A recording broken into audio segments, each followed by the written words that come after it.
There's a sound buried in your memory right now that you haven't thought about in 40 years, but the second you hear it described, it will come rushing back. The smell, the classroom, the kid who sat next to you. In the 1970s, American schools had a soundtrack all their own. Some of these sounds vanished completely when the technology that made them got thrown out.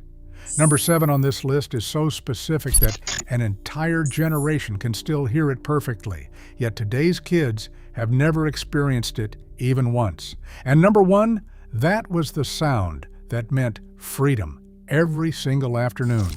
Before we count down, hit that subscribe button because by the end of this video, I guarantee at least one of these is going to give you chills. Let's count down 25 school sounds from the 1970s you forgot you still remember.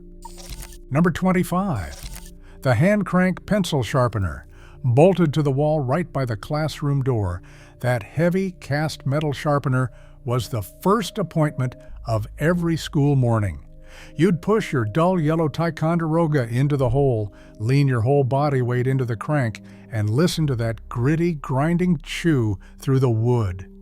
The trick every kid learned was in the resistance. When the crank suddenly spun easy and free, you knew the point was perfect. Pull it out too soon and you got a stub. Crank too long and you'd ground half the pencil into the little shavings drawer. You'd blow the dust off the tip, maybe touch the point to your finger to test it, then walk back to your desk feeling oddly accomplished. There was almost always a line by 8:15, 4 kids deep, each one grinding away. That sound meant the day was officially starting. Number 24, chalk on the blackboard. The teacher's chalk moving across that dark green slate had a rhythm to it, a soft tapping scratch as she wrote out the spelling list or the long division problem. Most of the time it was background noise, comforting even. But every classroom had that one terrible moment when the chalk hit the board at exactly the wrong angle and let out a screech so sharp the entire room flinched as one. 30 kids would clap their hands over their ears and groan in unison while the teacher winced and apologized. You learned to dread certain pieces of chalk, the short, worn-down nubs that skipped and squealed. The good long sticks glided smooth and quiet. That fine white dust coated the chalk tray, the teacher's fingers, and the front of her cardigan by lunchtime, a permanent feature of every room. Number 23, clapping the erasers. Being chosen to clap the erasers was a genuine honor, a privilege handed to the kid who'd been good all week. You'd carry the stack of felt erasers out to the edge of the parking lot or the back wall of the building, hold 2 of them flat against each other, and slam them together again and again. Each clap sent up a thick cloud of chalk dust that hung in the afternoon light before drifting onto your shirt and into your lungs. You'd cough, wave it away, and keep going until the felt went from solid white back to its dark gray. Some kids beat them against the brick wall instead, leaving ghostly white prints that stayed there for weeks. You came back inside smelling like chalk, hands pale, feeling like you'd done something important. Nobody ever questioned whether breathing all that dust was a good idea. Number 22, the water fountain. Tucked into the hallway between classrooms, that porcelain or stainless steel fountain had a low electric hum you only noticed when the hall went quiet. You'd press the metal button or twist the handle and listen to the pipe shudder before the arc of water rose up. The first sip, after recess, was always lukewarm and tasted faintly of metal, and you had to wait for the cold to come through. There was an art to it, getting your mouth closed without touching the spout, judging the arc so you didn't soak your face. After gym class or a hot afternoon on the playground, the line stretched halfway down the hall, kids shifting impatiently, somebody always yelling, "Save some for the fish." That gurgle and hum was the sound of relief, the one cool thing in an overheated September building. Number 21, the flagpole rope and the pledge. Every morning began the same way out by the front entrance. the metal clip on the flagpole rope, slapping against the hollow aluminum pole in the wind, a hollow metallic clang that carried across the schoolyard. Inside, the whole school rose at once, the scrape of dozens of chairs, and then 30 small voices reciting the Pledge of Allegiance in that flat, half-asleep monotone, hands over hearts, eyes on the flag pinned above the chalkboard. The words ran together into one long mumble, and to the republic for which it stands. Then the announcements crackled on, and the day began. That clanging rope outside and the droning pledge inside were the bookends of every American school morning in the 70s, a ritual so automatic you stopped hearing the words but never forgot the sound. Number 20. The metal lunch trays. The cafeteria had a sound all its own, and it started with the trays. Those sectioned stainless steel or molded plastic trays came in tall stacks, and the lunch lady would peel them off the top with a loud metallic scrape and clatter. You'd grab one worm from the dishwasher, still slightly damp, and slide it down the chrome rail past the steam table. The compartments each held their assigned cargo, the main square, the 2 veggie slots, the little dessert corner. When you set it down on the long folding table, it landed with a flat bang, and when 500 kids did that at once, the room roared. The scrape of the rail, the clack of the trays, the squeak of the rubber-soled shoes on the waxed floor, all of it echoing off cinder block walls painted institutional beige. Number 19. The little milk carton. Lunch came with a half-pint carton of milk, white or chocolate, pulled ice cold from a metal crate, and opening it was a daily battle of wills. You'd pinch back the folded peaks of the spout and pull them apart, and half the time the wax-coated cardboard tore wrong and you ended up with a mangled hole leaking down your wrist. The lucky ones got the clean pop as the spout opened perfectly. The desperate ones just stabbed a paper straw straight through the top, that satisfying punch through the waxy paperboard. You learned which kids could open theirs in one smooth motion and which would beg you to do it for them. The smell of that slightly warm chocolate milk, the crinkle of the carton, the wet thunk when an empty one hit the trash can from across the room, all of it pure cafeteria. Number 18. The lunch lady's serving spoon. Behind the steam table stood the lunch ladies in their hairnets and aprons, and they had a sound that meant your turn had come. The heavy clang of the metal serving spoon scraping the bottom of a stainless steel pan.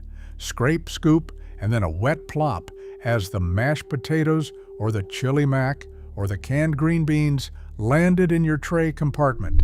There was a particular rhythm to the line, the steady clank plop, as kids shuffled forward. If you were lucky, you got the lady with the generous hand. If you weren't, you watched her scrape the spoon clean against the edge, so you only got the regulation portion. The whole cafeteria ran on that sound, the metronome of institutional cooking, echoing under the fluorescent lights from 11 o'clock until the last lunch period ended. Number 17. Squeaky sneakers on the gym floor. Step into the gymnasium and the sound changed completely. The wide-open echo of a big empty room, and then the squeak. Rubber soles on the varnished hardwood floor made a sharp, chirping squeal with every pivot and stop, and a full class of kids running drills sounded like a flock of startled birds. Your Keds or your Chuck Taylors would chirp when you planted to change direction, and the gym teacher's whistle cut through it all with a piercing tweet that meant stop, line up, or run another lap. The basketball thudded its hollow bounce. Somebody's shot clanged off the metal rim, and the whole thing reverberated off the high ceiling.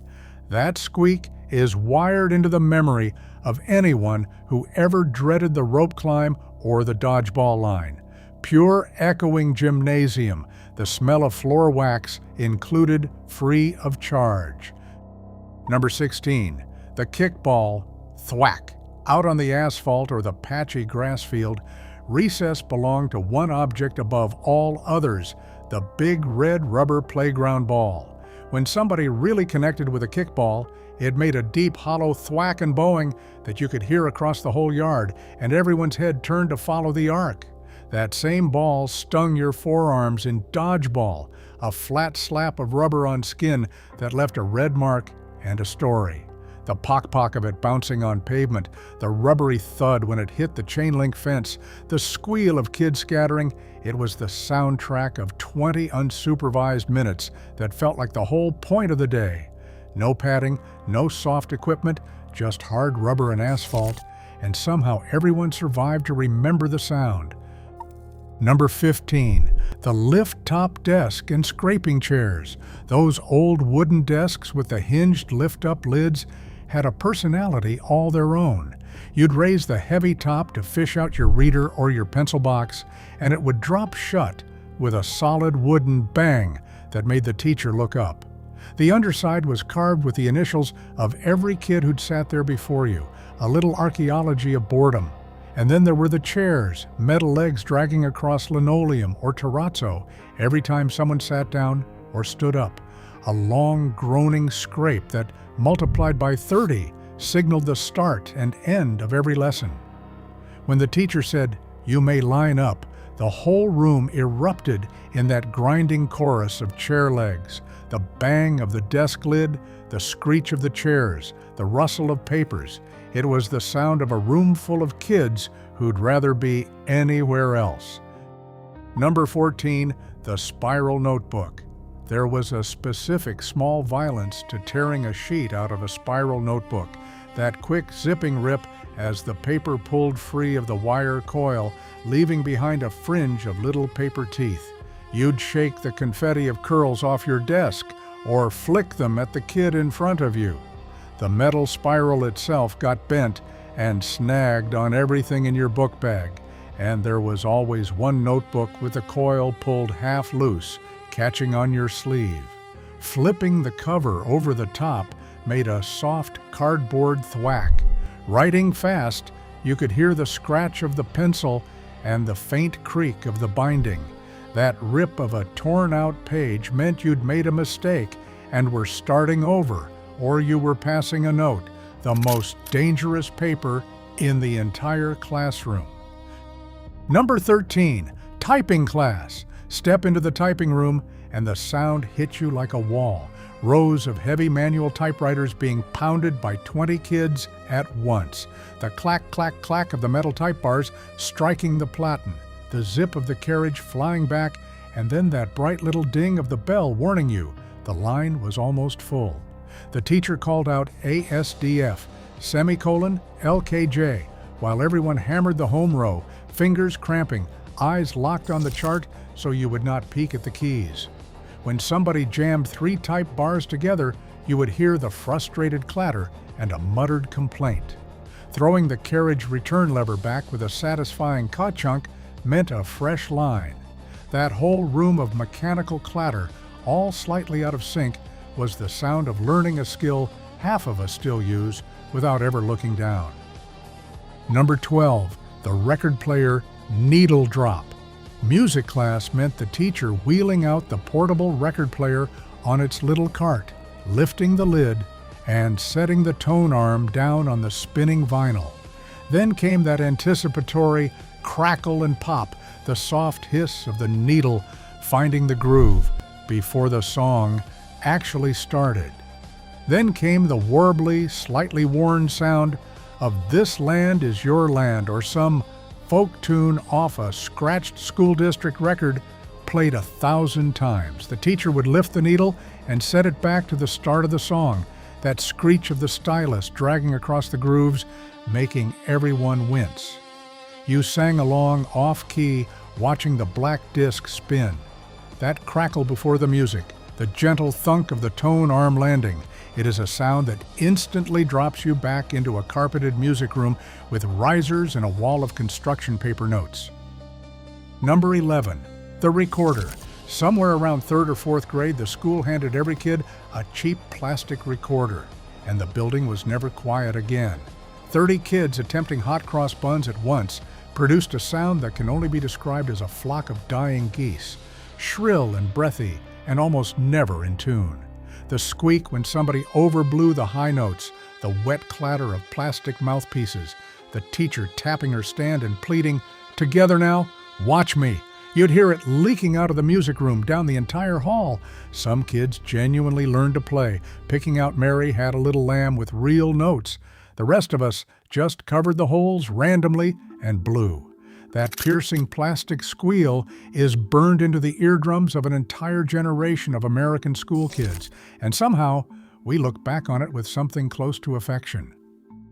Number 10, the overhead projector.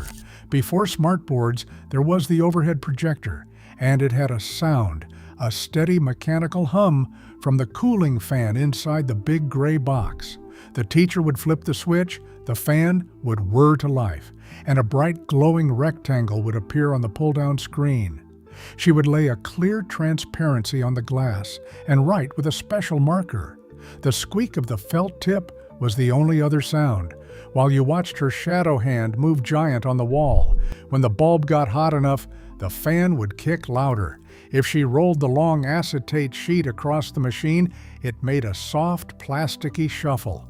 That warm hum and the click of the power switch meant notes were coming.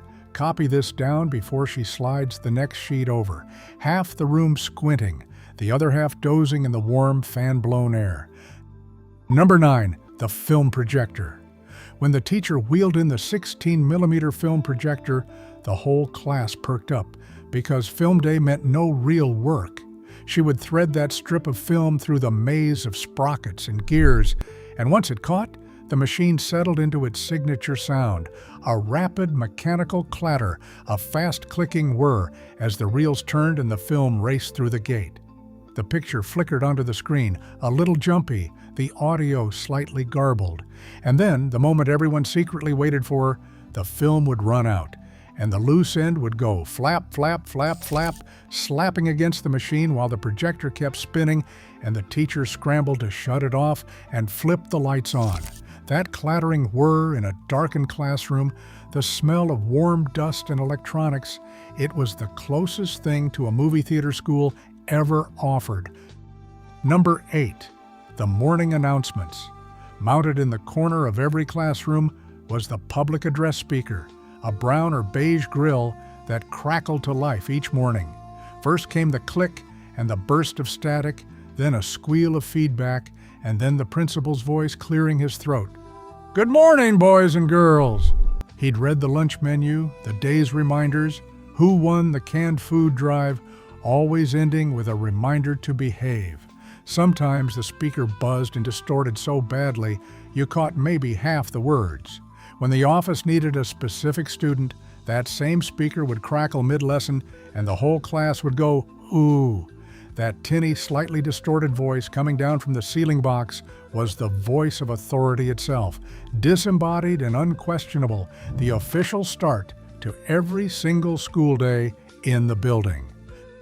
Number 7, the film strip beep. Here's the one. If you went to school in the 1970s, this sound is permanently installed in your brain.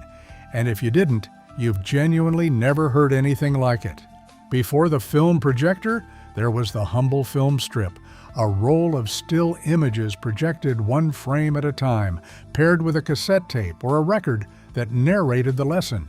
And every time it was time to advance to the next picture, the tape played a sound, a soft electronic beep, sometimes a little chime or a ding.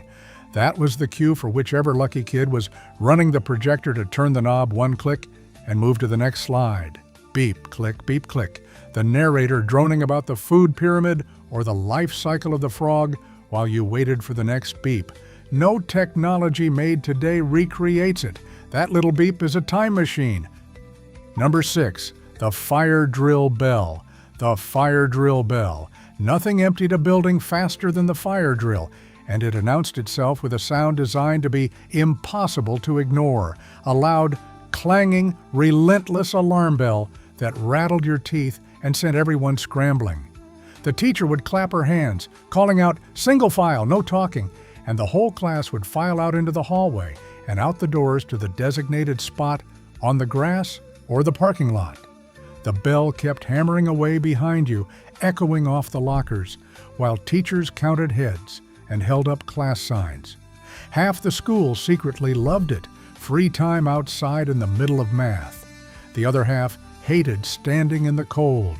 That harsh metallic clang is the sound of organized chaos, the one alarm that, unlike everything else in the building, you actually were not allowed to ignore. Number 5. The locker slam. Lining the junior high and high school hallways were rows of metal lockers, and they had a whole vocabulary of sound. The spin of the combination dial, click, click, click, the little metallic clack as you hit each number, then the satisfying clunk of the latch popping open, and the slam. Oh, the slam! That flat, booming metal bang when somebody shut their locker hard echoed down the entire hall, and between classes the corridor sounded like a percussion section. Hundreds of doors banging shut at once. Somebody's locker was always jammed. Somebody was always pounding on it with the heel of their hand. The screech of a sticky hinge, the rattle when you slammed it and it bounced back open. That bang of a locker door is the sound of changing classes, of cramming books in before the late bell. Number 4, the clock on the wall. Every classroom had the same clock, a big round institutional model with bold black numbers and a red second hand mounted high on the wall above the door. And in the last few minutes before the bell, every eye in the room locked onto it. The minute hand did not sweep smoothly. It jumped. It would sit and then snap forward one notch with a faint audible click that you could only hear when the room went dead silent during a test. Click. A whole minute gone. You would will it to move faster, watching that hand crawl toward dismissal, the second hand sweeping its patient circle. The quiet tick of that clock during a spelling quiz, the way time seemed to physically stop at 2:55, that sound and that anticipation are universal. Everyone watched the same clock. Everyone heard it click forward. Everyone waited. Number 3, the ditto machine. Now we get to the legend. And this one comes with a smell you can recall right now if you try. The ditto machine, the spirit duplicator, was how teachers copied worksheets before photocopiers were everywhere. You would hear the rhythmic, mechanical chunk, chunk, chunk as the teacher cranked the drum and the pages spit out one by one. But it was what came next that nobody forgot. She would hand the stack to the front of each row, saying, "Take one and pass it back," and the sheets came out warm and faintly damp, printed in that unmistakable purple ink, and every single kid did the same thing without being told, lifted the page to their face and breathed in deep. That sharp, sweet, solvent smell of fresh ditto fluid was beloved by an entire generation. The crank of the machine, the purple ink, that smell, may be the most specific school memory of the decade. Number 2, the school bus. The day started and ended with the same machine groaning at the curb, the big yellow school bus. You heard it coming before you saw it, the deep diesel rumble of the engine idling, then the high hiss and gasp of the air brakes as it lurched to a stop. Psst.